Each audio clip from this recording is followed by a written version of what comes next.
This weekend, millions of Call the Midwife fans will finally get to see Trixie marry Matthew.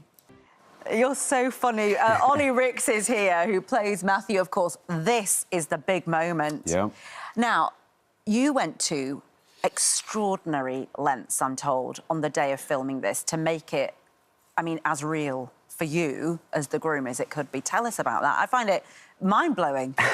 Yeah, I did what I could. I mean, it was a busy day and lots and lots of people in the church, and there wasn't much time to put a plan in place, but I did everything I could to make sure that I didn't see Helen before she arrived on set.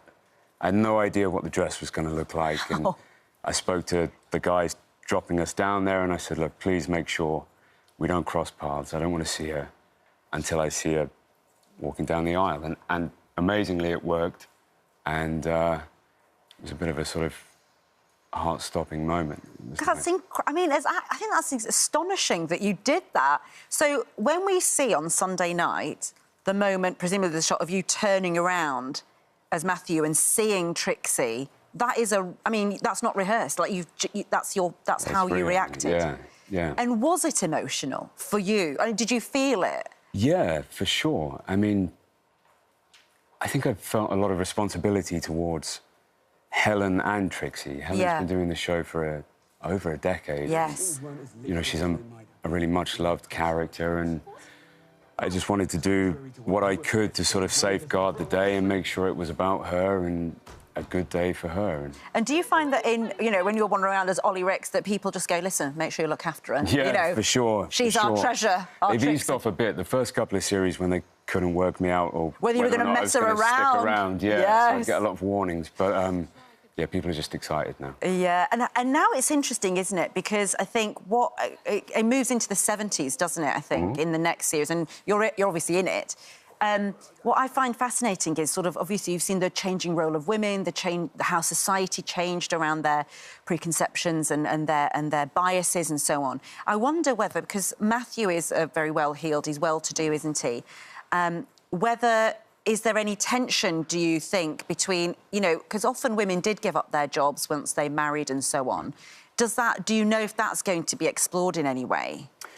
Well, I mean, of the two of them, Matthew's the one who's given up his job already. I mean, he's a barrister, and, he's not practising and hasn't been since his wife died in the series he's introduced in. So, I mean, she's the one working and he's the one not working, and I don't really think that's going to change. No. I don't think it's what their relationship's about, sort of hanging everything up and putting slippers on. Yeah.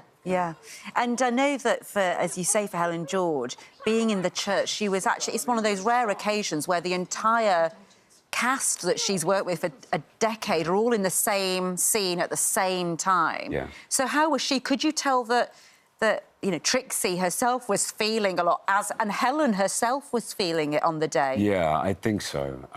It's a beautiful church. I think it was called St. Luke's. It's in Chelsea. And, it's always lovely when you get all the cast together. Yes. It's quite a special thing. But people stand up to give readings and do the things you do at wow. weddings. It must have felt as close to real as possible. Yeah, it was the way you dry run. Yeah. I've never been married before, but I feel like I've kind of heard some good practice. You feel like you've done it now, yeah. Yes. And what's fascinating is, and this, I know Helen George has talked about this, but the very first time you had to have your romantic kiss was the least romantic. I mean, you couldn't. It's just awful. Tell us about what happened. Yeah, I think she said it was the least sexy, romantic thing she'd ever done. Yes, great. Like, well done, Olly. It's a pretty... I've had worse reviews. Just tell us what happened. I think it was because we had this massive sort of perspex sheet between us, and we were still filming with social distancing and all the restrictions from the pandemic, so we'd sort of kiss it like two suckerfish, and... Oh, you had to kiss the perspex screen. We literally had to sort of bump up against the screen, and it was just bizarre. It was so gross. Yeah, hopefully I won't have to do that ever again. And have you seen the final episode? Have you seen the full version? So on Sunday, will you be watching it?